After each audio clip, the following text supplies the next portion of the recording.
स्वागत है आप सभी का शब्द सागर की शानदार दुनिया में। और आज सुनेंगे हम चीन की एक लोक कथा खुन्नस का हिंदी में अनुवाद। तो चलिए, समय को बिना गवाए जल्दी से शुरू करते हैं इस कहानी को। बहुत समय पहले की बात है। लुआन सियान में वांग नाम की एक विधवा अपने इकलौते लड़के मींग ली के साथ रहा करती थी। वे दोनों बहुत ही गरीबी में दिन गुजारा करते थे। एक दिन मिंगली जैसे ही सुबह सवेरे काम की तलाश में घर से बाहर निकला तो उसकी विधवा माँ ने उससे कहा, हम कल क्या खाएंगे? इस बात का मुझे ज़रा भी अंदाज़ा नहीं है। ईश्वर ने मुंह दिया है तो पेट भी भरेगा। मुझे कहीं ना कहीं कुछ पैसे मिल ही जाएंगे। खुश होने की कोशिश करते हुए लड़के ने जवाब दिया। हालांकि दिल ही दिल में वो आशंकित था कि वो किस दिशा में जाएगा। सर्दियाँ हमेशा से ही मुश्किल होती आई हैं। भारी बर्फबारी और बहुत ही तेज सर्द हवाएं सर्दियों के लिए आम बात है। वांग के घर ने सर्दियों को बुरी तरह से सहा था। घर की छत अंदर की ओर धंस गई थी। भारी मात्रा में गिरने वाली बर्फ ने इसे झुका दिया था। इसके बाद आए एक तूफान ने दीवार को बाहर ढह दिया था। पूरी रात कड़ाके की सर्द हवा के सामने असहाय पड़े रहने से मिंगली को निमोनिया हो गया था। बीमारी के लंबे दिनों में दवाओं के लिए अतिरिक्त पैसे खर्च हुए थे। उनकी सारी छोटी बचतें बहुत जल्दी खत्म हो गई थीं और जिस दुकान पर मिंगली काम किया करता था उसके मालिक ने किसी दूसरे लड़के को मिंगली की जगह पर नौकरी दे दी थी। आखिरकार बीमारी के बाद जब वो बिस्तर से उठा तो कठिन श्रम करने के लिए वो बहुत ही कमजोर था और अड़ोस पड़ोस के किसी भी गांव में उसके लिए कोई काम मिल पाना मुश्किल जान पड़ता था। देर रात घर लौटने पर वो कोशिश करता था कि हिम्मत न हारे, लेकिन उसका दिल दुख की गहरी पीड़ा महसूस करता था कि वो कैसा अभागा लड़का है जो अपनी माँ को खाने और कपड़े की तंगी सहते हुए देखता है। अगले दिन काम की तलाश में मिंगली के जाने के बाद उसकी विधवा माँ ने कहा, ईश्वर इस नेक दिल लड़के को सुख शांति दे। किसी माँ को इससे अच्छा लड़का शायद ही कभी मिला होगा। मैं उम्मीद करती हूँ कि वो सही कहता है। ईश्वर हमें खाना देगा। पिछले कुछ सप्ताहों में हालात कितने ज़्यादा बदतर हो गए हैं। ऐसा जान पड़ता है मानो मेरा पेट किसी धनवान आदमी के दिमाग जितना ही खाली हो गया है। अरे, अब तो चूहों ने भी हमारी झोपड़ी में आना छोड़ दिया है और यहाँ बेचारी बिल्ली माओ के लिए कुछ भी नहीं है, जब बूढ़ा कुत्ता बाओ भूख से लगभग मरने को है। जिस समय बूढ़ी विधवा अपने और अपने पालतू जानवरों के दुख को खुद से बड़बड़ा रही थी, उसकी टिप्पणियों के जवाब में एक कोने से, जहाँ ये दोनों भूखे जानवर आपस में सिमट कर दुबके हुए बैठे थे ताकि खुद को गर्म रख सकें, एक दयनीय मियाऊं की आवाज़ और एक जर्जर भौंकने की आवाज़ आई। इसके तुरंत बाद गेट पर तेज आवाज़ में एक दस्तक हुई। विधवा वांग ने आवाज़ दी, अंदर आ जाओ। वह चकित हो गई जब उसने देखा कि एक गंजा भिक्षु उसके दरवाजे पर खड़ा था। ये सोचकर कि आगंतुक खाने की तलाश में आया था, विधवा वांग ने कहा, मुझे खेद है लेकिन आपको देने के लिए हमारे पास कुछ नहीं है। बीते 2 सप्ताहों से हम लोग बचा खुचा खाना खाकर गुजारा कर रहे हैं और हम केवल उन यादों के सहारे ही जी रहे हैं जो हमें उस समय की याद दिलाती है जब मेरे लड़के के पिता जीवित थे और हम खुशहाल जिंदगी बिताया करते थे। हमारी बिल्ली बहुत तगड़ी हुआ करती थी, इतनी कि वो छत पर नहीं चढ़ सकती थी, और अब उसे देखिए। आप देख सकते हैं वो कितनी दुबली हो गई है। नहीं, मुझे अफसोस है भिक्षु महोदय, मैं आपकी मदद नहीं कर सकती हूँ, परंतु आप हमारे हालातों को देख सकते हैं। मैं दान मांगने के लिए नहीं आया था। सपाट चिकनी दाढ़ी वाले उस गंजे भिक्षु ने बूढ़ी विधवा की तरफ दया भरी दृष्टि डालते हुए कहा, बल्कि मैं तो इसलिए आया था ताकि मैं तुम्हारी मदद कर सकूं। मैं तुम्हारी मदद करूंगा। देवताओं ने तुम्हारे निष्ठावान पुत्र की लंबी प्रार्थनाओं को सुन लिया है।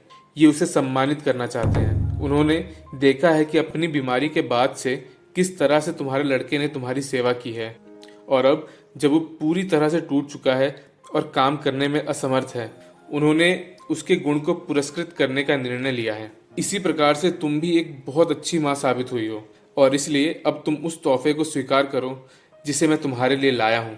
भिक्षु के कहे शब्दों को सुनकर श्रीमती वांग को अपने कानों पर मुश्किल से ही यकीन हुआ। उसने हिचकिचाते हुए कहा, क्या कहा आपने? आपके कहने का मतलब क्या है? कहीं आप हमारी बदकिस्मती का मजाक उड़ाने तो नहीं आए हैं? बिल्कुल भी नहीं। यहाँ मेरे हाथ में एक सुनहरा भ्रंग है जिसमें ऐसी जादुई ताकत है जिसकी तुम कल्पना भी नहीं कर सकती हो। मैं तुम्हें इसे देने आया हूँ। टूडी गोंग देवता की तरफ से तोहफा संभालो। हाँ, इसे बेचकर एक अच्छी धनराशि मिल जाएगी। जेवर को करीब से देखते हुए श्रीमती वांग ने बुदबुदाकर कहा, और इससे हमें कई दिनों के लिए बाजरा मिल जाएगा। धन्यवाद अच्छे भिक्षु, आपकी दयालुता के लिए आपका धन्यवाद। लेकिन ध्यान रखना, इस सुनहरे भ्रंग को तुम किसी भी कीमत पर मत बेचना, क्योंकि इसमें वो ताकत है जो पूरी जिंदगी तुम्हारा पेट भर सकती है। चौंकाने वाले इन शब्दों को सुनकर विधवा मुंह बाए भिक्षु का चेहरा देखती रही और फिर बोली, ओह वाकई, हाँ, तुम्हें मुझ पर संदेह नहीं करना चाहिए। बल्कि अब मैं जो तुम्हें बताने जा रहा हूँ उसे तुम ध्यानपूर्वक सुनो। जब भी तुम्हारे खाने की इच्छा हो, उस समय तुम्हें केवल इतना करना है, इस भ्रंग को ले जाकर एक केतली उबलते पानी में डाल देना और जो कुछ भी तुम्हें खाने की इच्छा हो उसका नाम लगातार लेती जाना। 3 मिनट बाद जब तुम अपने बर्तन के ढक्कन को हटाओगी तो तुम्हें तुम्हारा गर्मा गर्म खाना तैयार मिलेगा, और ये खाना इतने अच्छे ढंग से पका होगा कि शायद ही कभी तुमने इससे अच्छा पका हुआ खाना खाया होगा। क्या मैं इसे अभी आजमा सकती हूँ? विधवा ने उत्सुकता से पूछा। मेरे यहाँ से जाते ही तुम इसे आजमा सकती हो। भिक्षु के जाते ही विधवा ने दरवाजे को बंद किया, जाकर तेजी से आग जलाई और एक केतली में पानी भरकर उसे आग पर चढ़ाया। इसके बाद उसने भिक्षु के दिए सुनहरे भ्रंग को गर्म पानी में डाल दिया और इन शब्दों को लगातार कहने लगी, बाऊजी बाऊजी मेरे पास आओ जी, मैं उतनी पतली हो गई हूँ जितनी हो सकती हूँ। बाऊजी बाऊजी गरम गरम बाऊजी, बाऊजी बाऊजी बर्तन में भर जाओ जी। क्या ये 3 मिनट कभी नहीं बीतेंगे? क्या भिक्षु ने सच कहा था? विधवा के उत्तेजित दिमाग में ये सवाल गूंज रहे थे। तभी केतली के भीतर से भाप के बादल बाहर उठने लगे। ढक्कन हटा दिया गया। वो अब और इंतजार नहीं कर सकती थी। अजूबों का अजूबा, उससे अपनी आंखों पर यकीन नहीं हो रहा। पूरा का पूरा बर्तन कगार तक बावजियों से भरा हुआ था, जो उबलते हुए पानी में ऊपर नीचे नाच रही थी। इससे बढ़िया और स्वादिष्ट बावजी उसने अपनी जिंदगी में पहले कभी नहीं खाया था। वो उन बावजियों को तब तक खाती गई जब तक उसका पेट पूरी तरह से भर नहीं गया, और इसके बाद उसने कुत्ते और बिल्ली को भी तब तक खिलाया जब तक कि बावजियों से उनका पेट फटने की हद तक भर नहीं गया। घर के दरवाजों के बाहर जाकर लेटते समय कुत्ते बाओं ने बिल्ली माओ से कहा, आखिरकार खुशकिस्मती हमारे पास आ गई। मुझे नहीं लगता है कि खाने की तलाश में अब एक और सप्ताह मुझे इधर उधर भागना होगा। मैं नहीं जानता हूँ कि अभी क्या हुआ था, लेकिन इस बारे में ईश्वर से प्रश्न करने का कोई औचित्य नहीं है। श्रीमती वांग यह सोचकर खुशी से नाच उठी थी कि जब मिंगली वापस आएगा तो उसे दावत देंगी। मिंगली हमारी खुशकिस्मती पर कितना आश्चर्यचकित होगा, और यह सब उसकी उन अच्छाइयों के कारण है जो उसने अपनी इस बूढ़ी माँ के साथ की है। जब मिंगली वापस आया, उसकी बूढ़ी विधवा माँ अपने लड़के के चेहरे पर लिखी इस हताशा को बहुत ही साफ देख सकती थी। आओ आओ बच्चे, उसने उत्साह से चिल्लाते हुए कहा, अपना मुंह धो लो, मैं तुम्हारे लिए खाना बनाकर लाती हूँ। मेरे प्रति तुम्हारी निष्ठा को देखकर देवताओं ने तुम्हें पुरस्कृत किया है, और आज हम पर उन्होंने बहुत बड़ी कृपा की है। ऐसा कहकर उस बूढ़ी विधवा ने सुनहरे भ्रंग को उबालते हुए पानी में डाला और आग तेज कर दी। मिंगली ने सोचा खाने की कमी के कारण उसकी माँ पूरी तरह से पागल हो गई है। वो गंभीर मुद्रा में एकटक अपनी माँ को घूरता रहा। इस बदहाली में क्या कोई चीज बेहतर हो सकती थी? मिंगली के जहन में आया कि उसे अपने पिता की आखिरी निशानी वुकिन, जिसे उसके पिता उसके लिए मुख्य शहर हैनन से लेकर आए थे, कुछ पैसों के लिए क्या बेच देना चाहिए ताकि वो अपनी माँ के लिए कुछ मोटा अनाज खरीद सके। बाओ मिंगली के हाथों को बड़े ही सांत्वना भरे ढंग से चाट रहा था, मानो कहना चाह रहा हो, खुश हो जाओ मालिक, किस्मत हम पर मेहरबान है। माओ छलांग लगाकर एक तख्त पर बैठ गई और एक आरा मशीन की तरह घुरघुराने लगी। मिंगली को ज्यादा देर तक इंतजार नहीं करना पड़ा। लगभग पलक झपकते ही उसकी माँ की आवाज सुनाई दी, खाने के लिए आकर बैठ जाओ बेटा, और इन गर्मा गर्म बावजियों को खाकर इनका लुफ्त उठाओ। क्या उसने सही सुना है? कहीं उसके कानों ने उसे धोखा तो नहीं दिया था? नहीं, वाकई वहां मेज पर लकड़ी की एक बड़ी थाली में मांस से भरी स्वादिष्ट बावजियां रखी थी, जो मिंगली को इस दुनिया में किसी और चीज से कहीं ज्यादा प्रिय थी, बेशक रूप से उसकी माँ को छोड़कर। खाओ और कोई सवाल मत पूछो, विधवा वांग ने अपने लड़के की तरफ देखते हुए कहा। जब खाकर तुम संतुष्ट हो जाओगे तो मैं तुम्हें इस चीज के बारे में बताऊंगी। मुझे जोरों की भूख लगी है, मिंगली ने कहा, और अगले ही पल मिंगली के हाथों की चॉपस्टिक में बावजी फंसी हुई थी, जिसे वह जल्दी जल्दी खा रहा था। वो काफी देर तक खुशी खुशी उन बावजियों को खाता रहा, जबकि इस दौरान उसकी माँ उसे निहार रही थी। माँ का दिल अपने बेटे को इस प्रकार से खाते हुए देखकर खुशी से लबालब भर उठा था। आखिर में मिंगली ने अपना खाकर डकार ली। श्रीमती वांग बड़ी बेसब्री से इस बात का इंतजार कर रही थी कि कब मिंगली का खाना पूरा हो और कब वो उसे इस अद्भुत राज से वाकिफ कराए। इसे देखो मेरे बेटे, श्रीमती वांग ने चहकते हुए कहा, देखो मेरे इस खजाने को देखो। और ऐसा कहते हुए उसने मिंगली के सामने उस सुनहरे भ्रंग को रख दिया। हैं? ये क्या है? मिंगली ने कहा। यह वो खजाना है जिससे हमारे खाने की कमी की समस्या दूर हो जाएगी। श्रीमती वांग ने मुस्कुराते हुए कहा, आज दोपहर को जो कुछ यहाँ पर घटित हुआ था वो किसी परी कथा से कम नहीं था। बस फर्क इतना था कि यहाँ परी की जगह एक गंजा भिक्षु आया था और यह सुनहरा भ्रंग उसने ही मुझे दिया था। और अब उस राज की बारी आती है जो हमारे लिए बेशकीमती है। मिंगली ने उस जेवर को अनमने ढंग से अपने हाथ से छुआ, परंतु अभी भी उसकी चेतनाएं ऊहापोह की स्थिति में थी और इस समय वो अपने लजीज खाने के राज को जानने के लिए बेताब था। लेकिन माँ, पीतल के बने इस सस्ते जेवर से इन बावजियों, ऐसी लजीज बावजियों जिन्हें शायद ही मैंने कभी खाया हो, का क्या संबंध है? मैं समझ नहीं पा रहा हूँ। पीतल का जेवर? धत, ऐसा नहीं कहते मेरे बच्चे। तुम नहीं जानते कि तुम क्या कह रहे हो। अब तुम मेरी बात ध्यान से सुनो। इस राज को जानने के बाद तुम्हारी आंखें खुली की खुली रह जाएंगी। श्रीमती वांग ने मिंगली को वो सब कुछ कहकर सुनाया जो घटित हुआ था, और जब उनकी कहानी पूरी हो गई तो उन्होंने बची हुई बावजियों को बाव और माओ को खाने के लिए जमीन पर डाल दिया। मिंगली ने अपनी माँ को पहले कभी इस प्रकार खाने को जमीन पर डालते हुए नहीं देखा था। इसकी वजह यह थी कि वो बेहद गरीब थे और कभी कभार ही उनके पास अगले दिन के लिए खाना बचा करता था।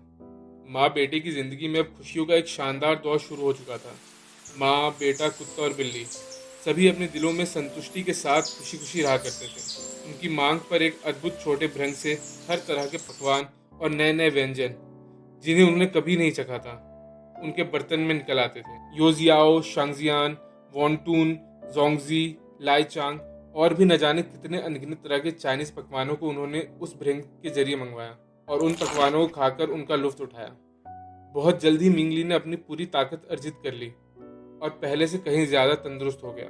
लेकिन मुझे ये बात बताते हुए झिझक होती है कि इसके साथ ही साथ वो कुछ आलसी भी हो गया, क्योंकि अब उसे काम करने की जरूरत नहीं रह गई थी। और जहां तक सवाल उन दोनों जानवरों माओ और बाओ का है, तो वह दोनों भी बहुत मोटे और चिकने हो गए थे और उनके बाल लंबे और चमकदार हो गए थे। लेकिन अफसोस, एक चीनी कहावत है, जब उत्तरी हवा ठंडी होती है तो भारी बारिश और बर्फबारी होती है। यानी दुख सदैव खुशियों के पीछे पीछे साई की तरह लगा रहता है। अब हुआ यह कि एक छोटा सा खुशहाल परिवार अपनी अच्छी किस्मत पर गर्व महसूस करने लगा और फिर इसने अपने दोस्तों और रिश्तेदारों को अपने यहाँ खाने पर आमंत्रित करना शुरू कर दिया। ये लोग अपने मेहमानों के सामने अपने अच्छे खाने का दिखावा करने लगे। एक दिन की बात है, इन लोगों से मुलाकात करने के लिए इनके पारिवारिक मित्र श्रीमान लू अपनी पत्नी के साथ इनके घर पर आए। श्रीमती वांग का परिवार जो शानदार जीवन शैली में रह रहा था, उसे देखकर वह बहुत ज्यादा चकित हुए। श्रीमान लू और उनकी पत्नी ने सोचा था कि श्रीमती वांग के यहाँ उन लोगों को भिखारियों वाला खाना मिलेगा, लेकिन जिस उम्दा खाने को उन लोगों ने भरपेट खाया था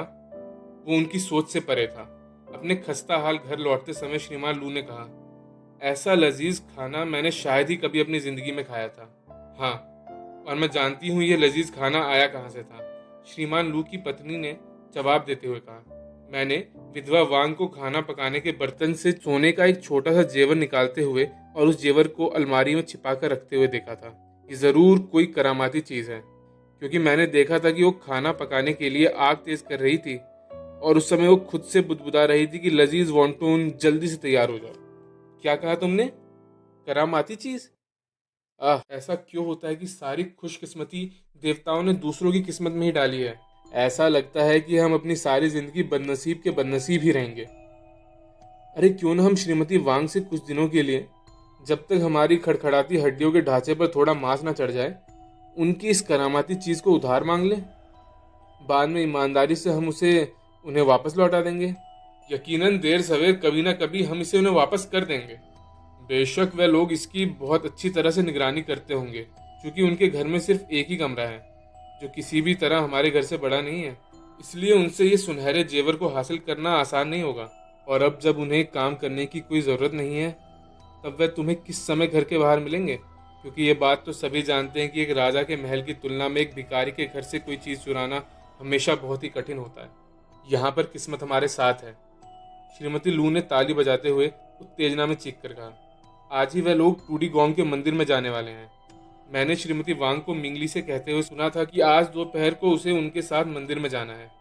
मैं चुपके से उनके घर जाती हूँ और उनकी इस छोटी सी करामाती चीज को उस डिब्बे जिसमें उन्होंने इसे छिपाया है से निकाल कर ले आती हूँ। क्या तुम्हें बाव का भय नहीं है? नहीं, वो कुत्ता खा खाकर इतना मोटा हो गया है कि इधर उधर लुढ़कने के सिवाय वो कुछ नहीं कर सकता। और यदि वो विधवा जल्दी ही वापस लौट आती है तो मैं उससे कह दूंगी कि मैं अपना झुमका खोजने के लिए यहाँ आई थी, जो शायद वहीं गिर गया था। ठीक है, जल्दी करो। लेकिन याद रखना, वांग परिवार हमेशा से ही हम लोगों का अच्छा दोस्त रहा है, और ये भी कि अभी अभी ही हम उनके यहाँ दावत खाकर लौटे हैं, इसलिए हम इसे सिर्फ उधार ले रहे हैं, ना कि चुरा रहे हैं। बड़ी ही कुशलता से इस चालाक औरत ने अपनी योजनाओं को अंजाम दिया। किसी ने भी उसे श्रीमती वांग के घर के अंदर जाते हुए नहीं देखा। कुत्ते बाव ने कोई आवाज नहीं की, और बिल्ली माओ ने अचरज से अपनी पलकों को केवल इसलिए झपकाया था ताकि वह उस अजनबी को देख सके जो घर पर आया है, और फिर वापस जमीन पर सोने के लिए लेट गई थी। जेवर को लेने के बाद श्रीमती लू खुशी खुशी अपने घर लौट आई, और प्रसन्नता पूर्वक उसने अपने पति को यह सुनहरा भ्रंग दिखाया। टूडी गोंग के मंदिर से लौटने के बाद श्रीमती वांग के घर पर शोर शराबा और रोना पीटना शुरू हो गया, क्योंकि मंदिर से आने के बाद गर्मा गर्म रात्रि भोज के लिए जब श्रीमती वांग अपनी अलमारी से सुनहरे भ्रंग को निकालने के लिए गई तो उन्हें वह भ्रंग अलमारी में नहीं मिला। उन्होंने अपनी अलमारी के हर कोने की अच्छी तरह से दसियों बार तलाशी ली, परंतु उनके लिए यह यकीन कर पाना बहुत कठिन हो रहा था कि वो सुनहरा भ्रंग वहां उस अलमारी में मौजूद नहीं था। और फिर काफी देर तक विधवा श्रीमती वांग और उनका लड़का मिंगली खो चुके उस सुनहरे भ्रंग को पूरे कमरे में तलाशते रहे। सुनहरे भ्रंग की तलाश में पूरा कमरा इस तरह से अस्त व्यस्त हो गया था मानो तूफान ने आकर चीजों को इधर उधर छितरा दिया है। इसके बाद एक बार फिर से तंगी और बदहाली के दिन लौट आए, जिन्हें इस बार बिताना ज्यादा कठिन हो रहा था, क्योंकि अभी हाल में ही गुजारे गए अच्छे दिनों और लजीज खाने की याद रह रहकर उन्हें सता रही थी। ओह, काश उन्हें ऐसे अच्छे खाने की लत ना पड़ी होती। बासी और बचे हुए खाने को खाना कितना मुश्किल हो रहा था। यदि विधवा और उसका बेटा अच्छे खाने के ना मिल पाने की वजह से दुखी थे, तो उनके दोनों पालतू जानवर भी उनसे कम दुखी नहीं थे। वह तो भुखमरी की कगार पर आ गए थे और सड़क की गलियों में फेंकी गई छुटपुट हड्डियां और फेंके हुए खाने की तलाश में भटकने लगे थे। भुखमरी के कुछ दिन बीतने के बाद एक दिन अचानक ही बिल्ली माओ उत्तेजित होकर उछलने लगी। आह, तुम्हें क्या हुआ? गुर्राकर बाव ने कहा। क्या तुम भूख से पागल हो गई हो, या किसी पिस्सू ने तुम्हें काट लिया है? अभी मैं हम लोगों के हालात के बारे में सोच रही थी, और अब मैं हम लोगों की परेशानियों के कारण को जान गई हूँ। क्या तुम सच कह रही हो? खुश होते हुए बाव ने बोला। हाँ, मैं वाकई जान गई हूँ कि हमारी परेशानियों की वजह क्या है। जल्द ही तुम देखोगे कि तुम्हारी किस्मत किस तरह से मेरे पंजों में है। अच्छा, अब अपनी तारीफ करना बंद करो और सीधे मुद्दे पर आते हुए मुझे ये बताओ कि हमारी परेशानियों की वजह क्या है। सबसे पहले तुम मुझे ये बताओ कि क्या तुम चाहते हो कि हमारे परिवार के खोए हुए अच्छे दिन वापस लौट आए? बिल्ली माओ ने कहा। इस खुशी में कि एक बार फिर से अच्छा खाना खाने मिलेगा, कुत्ते ने पूंछ हिलाते हुए कहा। बेशक, ये भी कोई पूछने की बात है। निश्चित तौर पर उन अच्छे दिनों को वापस आने के लिए मैं कुछ भी करने के लिए तैयार हूँ। तुम मुझे बताओ कि मुझे करना क्या होगा। बहुत अच्छे, तो फिर मेरी बात सुनो। हमारी मालकिन के घर में एक चोर आया था, जिसने हमारी मालकिन के सुनहरे भ्रंग की चोरी की। तुम्हें याद तो होगा कि किस प्रकार से मालकिन के बर्तन से हमारे लिए बढ़िया खाना निकला करता था। मैंने देखा था किस तरह से हमारी मालकिन एक छोटे सुनहरे भ्रंग को काले डिब्बे से निकालती थी और इसे बर्तन में डालती थी। एक दिन जब वो अपने हाथों में इस सुनहरे भ्रंग को लिए हुए थी, तब इसे दिखाते हुए उन्होंने मुझे कहा था, देखो माओ, इस भ्रंग से ही हमारी सारी खुशियां हैं। क्या तुम नहीं चाहती कि ये तुम्हारा हो जाए? इसके बाद वो हंसी थी, और फिर उन्होंने इसे वापस काले डिब्बे में बंद कर अलमारी में रख दिया था। क्या सचमुच? बाव ने कहा। तुमने इस बारे में पहले क्यों कुछ नहीं कहा? तुम्हें वो दिन याद होगा जब श्रीमान लू अपनी पत्नी के साथ हमारे यहाँ आए थे, और जब हमारी मालकिन श्रीमती वांग अपने लड़के मिंगली के साथ टूडी गोंग के मंदिर गई थी। उस बीच वो श्रीमती लू कैसे हमारे घर पर वापस आई थी। मैंने अपनी आंख के ऊपर से अपनी पूंछ हटाकर उसे देखा था। वो अलमारी के पास गई थी और उसने अलमारी में रखे काले डिब्बे से उस सुनहरे भ्रंग को निकाला था। मैंने सोचा कि शायद उत्सुकतावश वह उसे देखना चाहती हो, लेकिन मैंने सपने में भी नहीं सोचा था कि वो एक चोरनी है। हाय, मैं कितनी गलत थी। अगर मैं गलत नहीं सोच रही हूँ तो उसने ही उस सुनहरे भ्रंग को चुराया है, और इस समय वो और उसका पति लू दोनों उस शानदार भोजन को खा रहे होंगे जिस पर हमारा हक है। चलो, हम पंजे से उन पर हमला बोल देते हैं। गुर्राकर बाव ने अपनी दांत किटकिटाते हुए कहा। इससे कोई फायदा नहीं होने वाला है, माओ ने आगे कहा। अपने सुनहरे भ्रंग को वापस लाना ही हमारा लक्ष्य होना चाहिए, और यही बात हमारे लिए सबसे ज्यादा महत्वपूर्ण है। बदला लेने का काम हम मनुष्य पर छोड़ देते हैं। बदला लेने की इस पचड़े में हमें नहीं पड़ना चाहिए। तो तुम क्या सुझाती हो? बाव ने कहा। तुम्हारी जो भी योजना हो, मैं शुरू से आखिर तक हर कदम पर तुम्हारा साथ देने के लिए तैयार हूँ। हम लू के घर चलते हैं और उस भ्रंग को लेकर वहां से भाग आते हैं, बिल्ली ने कहा। अफसोस, मैं बिल्ली नहीं हूँ, आह भरते हुए बाव ने कहा। यदि हम वहां जाते हैं तो मैं उनके घर के अंदर नहीं जा पाऊंगा, क्योंकि चोर अपने घरों के दरवाजों को बहुत अच्छी तरह से बंद करते हैं। काश मैं तुम्हारी तरह दीवार पर चल सकता। आज जिंदगी में पहली बार मुझे ईर्ष्या हो रही कि मैं बिल्ली क्यों नहीं हूँ। हम वहाँ साथ साथ जाएंगे। अपनी बात आगे कहते हुए बिल्ली माँ ने कहा, तुम अनजान जानवरों से रास्ते में मेरी रक्षा करना, और फिर यूं नदी पार करते समय मैं तुम्हारी पीठ पर सवार हो जाऊंगी। इसके बाद लू के घर पहुंचने पर मैं दीवार पर चढ़ जाऊंगी। बाहर खड़े होकर तुम मेरा इंतजार करना, और फिर अपने सुनहरे भ्रंग के साथ तुम्हारी मदद से हम वापस घर लौट आएंगे। योजना बनने के बाद इसे अंजाम देने के लिए वे दोनों उसी रात मध्य रात्रि के समय अपने अभियान पर चुपचाप निकल पड़े। उन्होंने यूं नदी को वैसे ही पार किया जैसे बिल्ली ने सुझाया था, और नदी पार करते समय बाव ने तैरने का भरपूर लुत्फ उठाया था, क्योंकि तैरते समय उसने बिल्ली को बताया था कि इस तरह तैरने से उसे अपने बचपन की यादें ताज़ा हो गई थी। जबकि बिल्ली कुत्ते के पीठ पर इतनी सावधानी से बैठी थी कि एक बूंद पानी बिल्ली के चेहरे पर नहीं पड़ा था। नदी पार करने के बाद वह दोनों लू के घर पहुंचे। अब तुम यहाँ रुको और मेरे वापस आने का इंतजार करो, बिल्ली माओ ने बाव के कान में फुसफुसाकर कहा। फुर्ती से उछलकर माओ मिट्टी की दीवार पर चढ़ गई और फिर कूदकर घर के अहाते में चली गई। इस दौरान वो पूरी तरह से सतर्क थी और केवल उन जगहों पर सुस्ताती थी जहां आड़ अथवा अंधेरा होता था। उसके दिमाग में लगातार ये बात चल रही थी कि कैसे अपने काम को अंजाम दिया जाए। तभी एक हल्की खड़खड़ाहट ने उसका ध्यान अपनी ओर आकर्षित किया और एक चुस्त लंबी छलांग से उसके पंजों की पकड़ में एक मोटा चूहा आ गया, जो अभी अभी अपने बिल से बाहर निकल पानी की तलाश में था। अब यदि उस चूहे ने अपना मुंह न खोला होता तो माओ इतनी ज्यादा भूखी थी उस मोटे चूहे को खाने में वो पल भर की भी देरी न करती। माओ हैरत में थी जब उसने उस चूहे को बिल्ली की भाषा में बात करते सुना। अच्छी बिल्ली रानी, तुमसे विनती है, अपने पैने दांतों से इतनी जल्दबाजी मत दिखाओ और अपने तेज पंजों को संभालो, कहीं ये तुम्हारे सम्मानीय कैदी को चोट ना पहुंचा दें। मैं तुम्हें वचन देता हूँ कि मैं यहाँ से नहीं भागूंगा। भला एक चूहे का भी कोई सम्मान होता है? माओ ने कहा। ज्यादातर चूहे इस बात को नहीं जानते, लेकिन मैं तुम्हें बताता हूँ कि मेरा परिवार कांगचुआ के घर पर रहा है और वहाँ हम लोगों ने बुद्धिमत्ता की कई सारी बारीकियां सीखी हैं। इसलिए हम लोग बाकी चूहों से अलग हैं। अगर तुम मुझे छोड़ देती हो तो मैं पूरी जिंदगी तुम्हारा हुक्म मानूंगा। स्पष्ट शब्दों में कहा जाए तो मैं तुम्हारा गुलाम बनकर रहूंगा। इतना कहने के बाद चूहे ने फुर्ती से झटका देकर खुद को बिल्ली की गिरफ्त से आजाद किया। देखो, अब मैं आजाद हूँ, लेकिन यह मेरा खुद के सम्मान की भावना है जो मैं अभी भी यहाँ रुका हूँ। इसलिए अब मैं भागने की और कोई कोशिश नहीं करूंगा। तुम्हारे लिए ज्यादा बेहतर यही होगा, घुर्राते हुए माओ ने कहा। उसके बाल उत्तेजना में खड़े हो गए थे और उस मोटे चूहे का गोश्त खाने के लिए उसके मुंह में पानी आ गया था। फिलहाल मैं तुम्हारी आजमाइश करना चाहती हूँ। सबसे पहले तुम मुझे कुछ सवालों के जवाब दो, फिर मैं तय करूंगी कि तुम पर भरोसा किया जाए या नहीं। अब तुम मुझे ये बताओ कि तुम्हारे मालिक आजकल क्या खाना खा रहे हैं, तुम इतने तगड़े गोल मटोल हो जबकि मैं इतनी दुबली पतली हूँ। अभी कुछ ही दिनों पहले हम लोगों की तकदीर बदली है। मैं तुम्हें बताता हूँ, मालिक और मालकिन सबसे बढ़िया खाना खाते हैं और हम उनके पिछलग्गू उनके खाने के बचे कुछ टुकड़े खाते हैं। लेकिन ये तो एक गरीब आदमी की कभी भी ढहकर गिर जाने वाली झोपड़ी है। ऐसे बढ़िया खाने को जुटा पाना उनके लिए कैसे संभव है? इसके पीछे एक बहुत बड़ा राज है, लेकिन अपने सम्मान की खातिर मैं तुम्हें ये बात बताने के लिए बाध्य हूँ। मेरे मालकिन को न जाने कैसे कीमती चीज मिल गई है, उसने इसे हमारे घर से चुराया है। खिसियाती हुई बिल्ली ने कहा।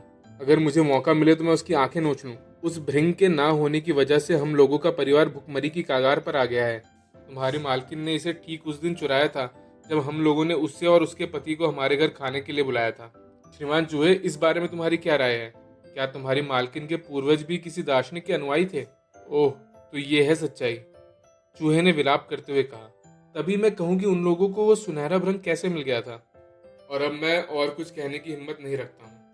तो फिर मेरी बात सुनो मित्र चूहे, तुम उस सुनहरे भ्रंग को मेरे लिए वापस ला दो, बदले में तुम्हारी सारी बाध्यताओं से आजाद कर दूंगी। क्या तुम जानते हो कि इसे कहाँ छुपा कर रखा गया है? बोलो। हाँ, इसे एक दरार में जहाँ पर दीवार टूटी हुई है छिपा कर रखा गया है। मैं एक पल में तुम्हें वो लाकर दे दूंगा, लेकिन इसे देने के बाद हम लोग अपना खाना कैसे जुटाएंगे? हमारे पास खाने की कमी हो जाएगी। मुझे डर है कि हमारे मालिक और मालकिन के पास भीख मांगने के अलावा और कोई उपाय नहीं होगा। अपनी अच्छी करने की याद के सहारे तुम अपना जीवन यापन करना, बिल्ली ने घुर्राते हुए कहा। एक ईमानदार भिखारी होना अपने आप में सम्मान की बात है। अब जल्दी जाओ, मैं तुम पर पूरी तरह भरोसा करती हूँ क्योंकि तुम कांगचुआ के घर में रहे हो। तुम्हारे वापस आने तक मैं यही तुम्हारा इंतजार करूंगी, खुद से मुस्कुराते हुए माओ ने कहा। जान पड़ता है कि किस्मत एक बार फिर से हम पर मेहरबान है। 5 मिनट बाद अपने मुंह में उस जेवर को दबाए हुए मोटा चूहा एक बार फिर से बिल्ली के सामने प्रकट हुआ। चूहे ने बिल्ली माओ को सुनहरा भृंग वापस लौटा दिया और इसके बाद उसने बिल्ली से वापस जाने की इजाजत मांगी। चूहे का सम्मान तो सुरक्षित था, लेकिन सुनहरा भृंग वापस मिलने के बाद माओ की चमकती हुई हरी आंखों को देखकर चूहे को लगा कि कहीं बिल्ली अपने शब्दों से पलट न जाए और उसे अपना शिकार बना ले। कई दिनों की भूखी माओ चाहती तो उस मोटे चूहे को दबोच लेती और अपनी भूख शांत कर लेती, लेकिन माओ ने अपनी भूख पर काबू रखते हुए उस चूहे को धन्यवाद दिया और लू के घर के बाहर खड़े बाव के पास वापस लौट आई। क्या वो सुनहरा भृंग तुम्हें मिला? बाव ने पूछा। मिल गया। अब चलो जल्दी से घर चलें। हाँ चलो चले। इसके बाद वे दोनों वापस नदी पर पहुंचे और इस समय तक सूरज पर्वतों के पीछे से आसमान में उगना शुरू हो गया था। कुत्ते बाव की पीठ पर सवार होने के लिए बिल्ली जैसे ही तैयार हुई, बाव ने बिल्ली को सावधान करते हुए कहा, सावधान रहना और अपने खजाने इस सुनहरे भृंग को संभाल कर मुंह में रखना। कम शब्दों में कहूँ तो ये याद रखना, भले ही तुम एक औरत हो, लेकिन ज़रूरी यह है कि तुम तब तक अपना मुंह बंद रखना जब तक हम नदी के दूसरे किनारे तक ना पहुंच जाएं। बस बस रहने दो, मैं नहीं समझती कि मुझे तुम्हारी सलाह की ज़रूरत है। माओ ने भृंग को अपने मुंह के अंदर दबाया और बाव की पीठ पर सवार हो गई। लेकिन अफसोस, जैसे ही वे दोनों नदी के दूसरे किनारे के करीब पहुंचे, उत्तेजना में एक क्षण के लिए माओ अपनी बुद्धिमत्ता को भूल गई। अचानक ही एक मछली उछलते हुए बिल्ली माओ के नाक के नीचे से गुजरी। यह उस बिल्ली के लिए बहुत बड़ा प्रलोभन था। मछली को देखते ही बिल्ली के मुंह में पानी आ गया और उसका मुंह खुलते ही जबड़े में अटका हुआ वो सुनहरा भृंग पानी में गिर गया और नदी के तल में चला गया। ये क्या कर दिया? कुत्ते ने गुस्से से कहा। मैंने तुमसे क्या कहा था? हम लोगों की सारी मेहनत बेकार हो गई और ये सब तुम्हारी बेवकूफ़ी के कारण है। उस समय पानी में ही उन दोनों के बीच झगड़ा शुरू हो गया और बाव ने बिल्ली को कुछ बहुत ही ज्यादा बुरे अपशब्द कह दिए। बिल्ली ने बाव को बताया कि भूखे रहने के बावजूद किस तरह से उसने श्रीमान लू के घर में मिले चूहे से सुनहरे भृंग को लाने के लिए समझौता किया था और भृंग मिलने पर अंततः कैसे उसने उस चूहे को जाने दिया था। बिल्ली माओ ने अपनी सफाई में यह भी कहा कि जब मछली की सुगंध उसकी नाक में गई तो वो खुद को रोक ना पाई, क्योंकि वो बहुत भूखी थी, जिस वजह से उसके मुंह में पानी आ गया और उसका मुंह खुलते ही जबड़े में अटका हुआ सुनहरा भृंग पानी में गिर गया। बिल्ली के सफाई देने के बावजूद कुत्ते का गुस्सा शांत नहीं हुआ और उसने बिल्ली को और भी ज्यादा अपशब्द सुनाए। कुत्ते के अपशब्दों से बिल्ली माओ को बहुत बुरा लगा और उसने तय किया कि वो कुत्ते द्वारा किए गए इस अपमान का बदला जरूर लेगी। उन दोनों का झगड़ा चल ही रहा था कि वहां से एक मेंढक गुजरा। उनके झगड़े को सुनने पर उसने कहा, चिंता ना करो, मैं अभी नदी के तल में जाता हूँ और तुम्हारा वो सुनहरा भृंग लेकर आ जाता हूँ। इतना कहकर वो मेंढक तुरंत ही पानी में नीचे गया और नदी के तल से उस सुनहरे भृंग को लेकर ऊपर आ गया। भृंग को वापस लाने के लिए धन्यवाद देने के बाद बाव और माओ एक बार फिर से घर की तरफ चल पड़े। घर पहुंचने पर बिल्ली ने फुसफुसाकर कहा, मालकिन बहुत दुखी हैं, मैं अंदर जाती हूँ और उन्हें खुश करती हूँ। इतना कहकर बिल्ली उछली और एक छोटी छेदनुमा खिड़की से घर के अंदर चली गई। उदास निगाहों से बाव ने माओ को विदा किया। इस समय खाने की कमी से अधमरा होकर विधवा का लड़का मिंगली अपने बिस्तर पर अचेत पड़ा था, जबकि उसकी विधवा माँ अपने झूरी पड़े हाथों को आगे पीछे मरोड़ते हुए विलाप कर रही थी और चीख चीख कर कह रही थी, कोई आकर उन लोगों की मदद करे। मैं यहाँ हूँ मालकिन, माओ ने आवाज़ निकालते हुए कहा, और ये रहा आपका वो खजाना जिसके लिए आप रो रही थी। मैं इसे छुड़ाकर वापस लाई हूँ। भृंग को देखते ही विधवा खुशी से उछल पड़ी। उसने बिल्ली को अपनी गोद में उठा लिया और प्यार से चूमने लगी। इसके बाद भृंग की मदद से विधवा ने जल्दी ही खाना बनाकर तैयार किया। अपने लड़के को जगाते हुए विधवा ने कहा, खाना तैयार है, उठो, अपनी बेहोशी से जागो। किस्मत एक बार फिर से हमारे पास वापस लौट आई है। अब हम भूखमरी से नहीं मरेंगे। आप इस बात की कल्पना कर सकते हैं कि भृंग को वापस लाने के लिए बूढ़ी विधवा और उस लड़के मिंगली ने उस बिल्ली की कितनी प्रशंसा की होगी। उन्होंने माओ को खाने के लिए बहुत सारी अच्छी अच्छी चीज़ें तश्तरी में दी, परंतु इस बीच उन्होंने अपने वफादार कुत्ते बाव के बारे में एक भी शब्द नहीं कहा, जो घर के बाहर खड़ा स्वादिष्ट व्यंजनों की खुशबू सूंघ रहा था और उदास मन से घर के दरवाजे के खुलने का इंतजार कर रहा था। बिल्ली माओ कुत्ते बाव द्वारा कहे गए अपशब्दों को भूली नहीं थी। उसने एक बार भी बाव का जिक्र नहीं किया कि इस सुनहरे भृंग को लाने में बाव ने किस तरह से अपने हिस्से के काम को अंजाम दिया था। अंततः जब उन लोगों ने अपने नाश्ते को कर लिया, तब माओ चुपचाप उछलकर उस छेदनुमा खिड़की से बाहर आई। ओह मेरे प्यारे बाव, हंसते हुए माओ ने कहा, तुम्हें घर के अंदर आना चाहिए था और देखना चाहिए था कि मुझे कितना अच्छा भोजन कराया गया। सुनहरे भृंग को देखकर मालकिन कितनी खुश हुई थी, ये बात मैं बता नहीं सकती। और फिर उन्होंने मुझे कैसे बढ़िया बढ़िया चीज़ें खिलाई। वाकई मज़ा आ गया। मुझे तुम्हारे लिए अफसोस है बूढ़े साथी कि तुम भूखे हो, मेरे ख्याल से अब तुम्हारे लिए यही अच्छा है कि तुम अपने खाने के लिए गली गली घूमकर हड्डियों को ढूंढते फिरो। अपने साथी की इस शर्मनाक गद्दारी से क्रोधित कुत्ते बाव ने बिल्ली माओ पर छलांग लगाई और कुछ ही मिनटों में उसे मार डाला। जो कोई अपने दोस्त को भूलता है और अपने सम्मान को गंवाता है, उसका यही अंजाम होता है। बिल्ली के मृत शरीर के पास खड़े कुत्ते ने कुर्राकर कहा। बिल्ली माओ को मरा हुआ देखकर श्रीमती वांग और उनके लड़के मिंगली ने बाव को घर से भगा दिया। बाव श्रीमती वांग के घर से तो चला गया, लेकिन उसने अपनी जाति के अन्य कुत्तों को बिल्ली माओ की गद्दारी की कहानी सुनाई। और उस समय के सभी सम्मानित कुत्तों ने यह तय किया कि भविष्य में बिल्ली की जाति के सभी जीवों से वे लड़ते रहेंगे। यही कारण है कि तब से बूढ़े बाओ के वंशजों, चाहे वो चीन में हो या दुनिया के किसी दूसरे कोने में, ने माओ के वंशज बिल्लियों और बाकी सभी बिल्लियों के खिलाफ कभी ना खत्म होने वाली एक जंग छेड़ दी। इस जंग को कुत्तों की कई पीढ़ियों ने लड़ा और ये जंग आज भी जारी है। और ये जंग आगे भी जारी रहे, इसके लिए माओ और बाओ की कहानी अपने बच्चों को हमेशा सुनाते आए हैं और आगे भी सुनाते रहेंगे। कहानी सुनने के लिए आप सभी का बहुत बहुत शुक्रिया।